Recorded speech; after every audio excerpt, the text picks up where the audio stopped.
मेरो बहिनीले जस खाना चाहिँ खान्छ है हेर्नु त आम्मा मान्छेहरु त यस्तो पातली छ हैन हेर्नु न खाना आम्मा त्यसपछि चाहिँ मस्तसँग चलाइन्छ टक्कलाएर र साथीहरु तरकारीको कलर चाहिँ यस्तो भएको अवस्था छ हैन अनि यसलाई चाहिँ म हल्का मिक्स एकदम मजाले मिक्स गरिछु हैन दाइ राम्रोसँग हाल्नु ल हास मेरो दाइ राम्रोसँग हाल्नु ल हेलो नमस्ते लसो फेपला सबैजनालाई आफै बजार सन्चै आरामै हुन्छ ल रमण एकदम बिन्दास है अनि म चाहिँ भर्खर काम गरेर आएको कि हैन अनि एकदमै थकाइसकाइ पनि लागेको अवस्था थियो अनि यस्तो मुखसुख धोएर फ्रेस भएर चाहिँ बसिरहेको हैन अनि अब मेरो के काम हो भन्ने कुरा त अब हजुरहरु भिडियो हेरिरहनु भन्नेहरुलाई त थाहा छँदै छ अनि नहेर्नेहरुलाई त थाहा छैन होला हैन गएर हेर्नु होला नयाँ हुनुहुन्छ भने अनि म चाहिँ अहिले यसो बाइकको एउटा यो हुन्छ नि मडगार्ड भन्ने चीज यो हाल्न जाँदैछु के साथीहरु यो भन्दा अगाडि हाल्न त हालेको तर अलिकति नसुहाएको जस्तो लागेर निकालेको थियो हैन अनि अहिले यस्तो छ अवस्था अनि धेरै नै हिलो छ्याप्यो कि साथीहरु अनि त्यही भएर चाहिँ यो चीज चाहिँ हाल्नु नै पर्ने रहेछ जस्तो लाग्यो त्यही भएर हाल्न लाग्यो अनि नयाँ हुनुहुन्छ भने चाहिँ सब्स्क्राइब गर्नु होला पुरानै हुनुहुन्छ भने चाहिँ सो हैन लाइक कमेन्ट शेयर गरिदिनु होला हैन सो हजुरहरुले म अहिले एकछिनमा भेट्छु है बाइकको मडगार्ड हाल्न जान्छु भनेको थिएँ कि साथीहरु अनि यो हाम्रो पोन्टोजी आएको भएर चाहिँ स्कुलबाट आएको भएर चाहिँ यसो एकछिन उहाँसँग चाहिँ खेलिरहेको अवस्था छु त्यही नै हो हेलो गर न छोरो यता हेरेर गर न यहाँ हेर न त्यहाँ मोबाइलमा सो अनि अहिले यसो टाइम मिलाएर हाल्न जान्छु होला अनि अरू भनेको त्यही नै हो अब हेरौँ के हुन्छ है अनि साँझ नि परिसक्यो साथीहरु घाम डुब्न लागिसक्यो अनि अहिले घाम लागिरहेको भएर चाहिँ हैन सो दामी देखिरहेछ ठाउँहरु चाहिँ अहिले अब सबै रुखहरुलाई पनि पालुवा पलाएको अवस्था छ है सो अब हल्का हरियाली भएर आएको अवस्था छ है कलाएर त्यही नै हो साथीहरु अब एकछिनमा हाल्न जान्छु म मडगार्ड अनि कि साथीहरु यो मडगार्ड भन्ने चीज चाहिँ यसो हाल्न लागेको छु अनि दाइलाई चाहिँ यसो राम्रोसँग हाल्नु भनेर भन्दैछु कि म अनि भाँचेको पनि छ साथीहरु यो हल्का यहाँनिर हल्का भाँचेको पनि छ तैपनि यसो काम चलाऊ भनेर चाहिँ हैन हाल्न लाग्यो अनि चेन पनि लुज भएको जस्तो लागेर अनि चेन पनि टाइट गरौँ अनि यो पनि हालौँ भनेर साथीहरु यस्तो देखेको अवस्था छ चिया खान आएको कि साथीहरु अनि एउटा चीज देखेर चाहिँ अति नै मन खुल्दुल भयो कि अब आफूले खान मिल्दैन अनि यसो देखाउँ भनेर के अब यो चीजको नाम चाहिँ स्याबल हो कि स्याबल हो कि ड्याबल हो हैन मलाई थाहा भएन मैले चाहिँ खाना मिल्दैन बक्स चल्दैन नि त साथीहरु अब म चाहिँ तरकारी पसल आएको अनि हैन हो दाइ के देखाउनु भएको त्यस्तो अन्त भेन्टा अनि तरकारी लिन आएको साथीहरु अनि खासै अब यो तरकारीतिर नजर पनि खासै जाँदैन हैन योसँग खासै खाना पनि मिठो हुँदैन अब केसँग खाना मिठो हुन्छ भन्ने कुरा अब हजुरलाई देखाउँछु साउनी मलाई यसो प्याज चाहिँ दिनुस् न 10 रुपैयाँको हाल्दिनु तरकारीहरु चाहिँ है तरकारी देख्न सक्नुहुन्छ यति धेरै भेराइटी छ हैन तर मलाई चाहिँ अलि रुच्दैन यिनीहरुसँग खाना खाँदाखेरि अब म हजुरहरुलाई देखाउँछु नि एकछिन यो देख्न सक्नुहुन्छ है यो बिना चाहिँ खाना रुच्दैन के लास्टै गाह्रो छ हैन अनि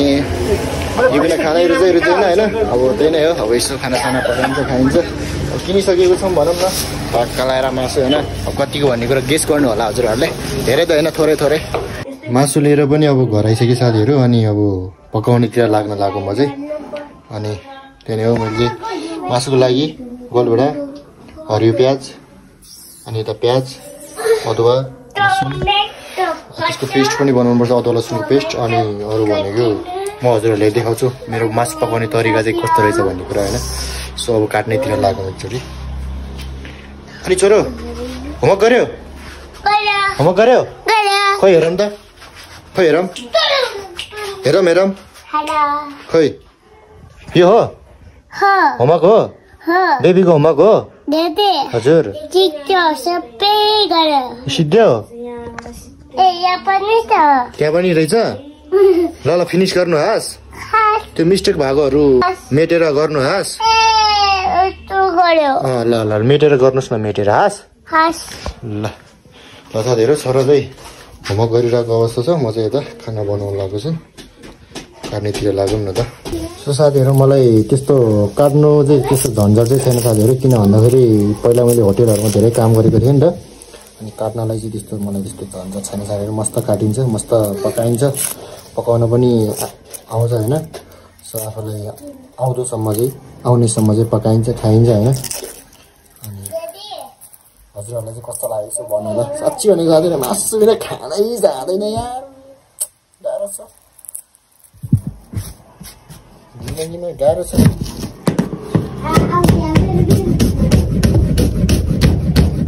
ओहो चक्कु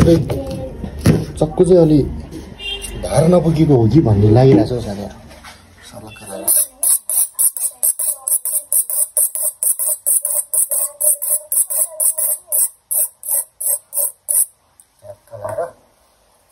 लगायौँ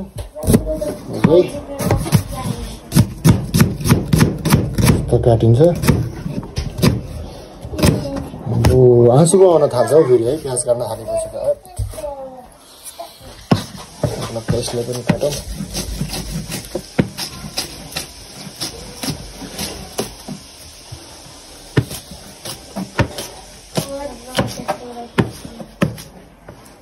हरियो प्याज पनि काटेको अवस्था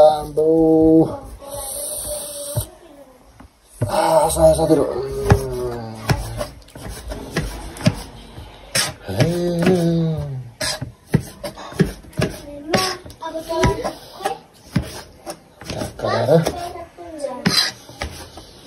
अनि मेरो तरकारी पकाउने स्टाइल साथीहरू यो टाइपको छ टक्क रोस्ट टाइपले बनाउँछु कि म तेल मसला पकाइन्छ होइन पाकेपछि चाहिँ सर्लक्क मासु हालिन्छ होइन हल्का रातो रोस्ट टाइपको भएपछि चाहिँ त्यसपछि मरमसला हालिन्छ होइन हेर्दै गर्नु न अहिले प्रोसेस हजुरहरूलाई देखाइ नै हाल्छु म अब छोरो अनि होमवर्क सकाएको हो हाम्रो देखा सर हुन्छ ऊ आफैले कलर गराएर चाहिँ हेर्नु न ला ए सरी खोइ सरी ऊ आफैले गराएर चाहिँ यो चाहिँ आफैले गर्नुभएको हो सकेन ल मासु चाहिँ रोस्ट भएर पनि यस्तो भइसकेको छ अनि म चाहिँ हल्का साइड गरेको छु हजुर के लगाएको त्यस्तो अनि त्यही त यहाँ मासु चाहिँ मैले साइड लागिसकेको छु साथीहरू अनि अब चाहिँ म प्याज हाल्छु होइन अनि त्यसपछि यो अदुवा लसुन पेस्ट हाल्छु होइन त्यही हो पक्नु है म पहिला यो हाल्छु पहिला प्याज हालौँ अनि यसलाई हल्का पाक्न दिउँ न अनि पेस्ट पनि हालौँ यसो मिक्स अनि देख्न सक्नुहुन्छ होइन ऊ टक्क मैले प्याज पनि हालेँ अनि अदुवा लसुन पेस्ट पनि हालेँ अब यसलाई हल्का यहाँ साइडमा पाक्न दिन्छु म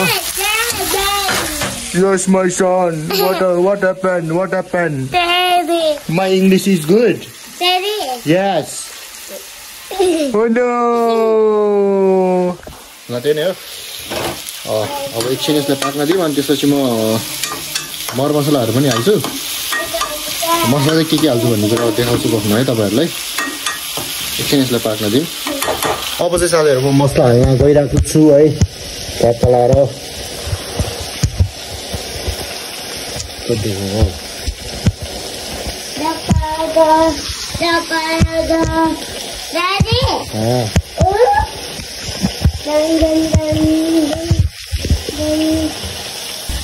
पहिला म यो यिनीहरू पनि सबै हाल्छु गोलभेडा नै हाल्छु यो हरियो प्याज पनि हाल्छु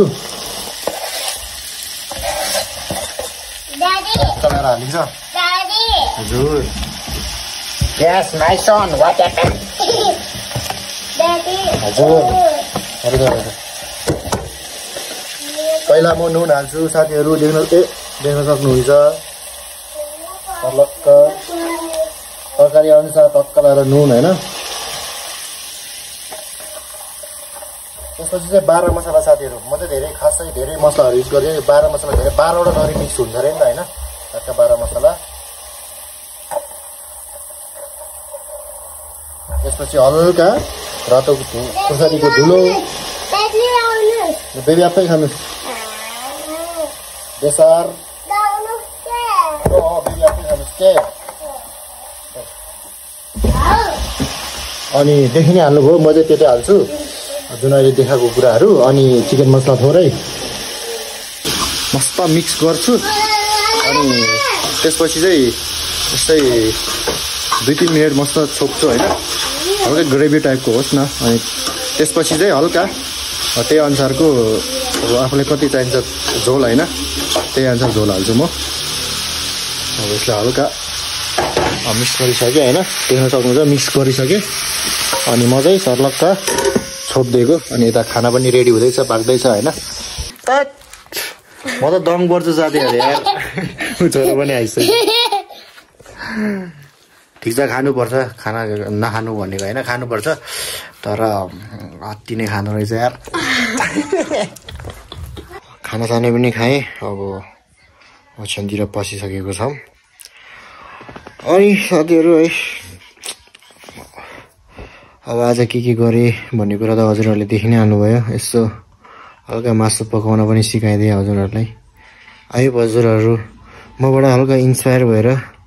मैले मासु पकाउन सिकाएको जुन हजुरहरूले पनि हेरेर चाहिँ पकाउनुहुन्छ भन्ने एकदम आशा गरेको छु सो ट्राई गर्नु होला है कस्तो हुन्छ होइन अनि सो आजको भिडियो चाहिँ यहीँ एन्ड गर्न चाहन्छु अनि सके मैले यो भिडियो चाहिँ अहिले नै हाल्छु होला सायद है जति नै बजोस् यो भिडियो चाहिँ म आज अहिले नै हालिहाल्छु अनि यति भन्दै चाहिँ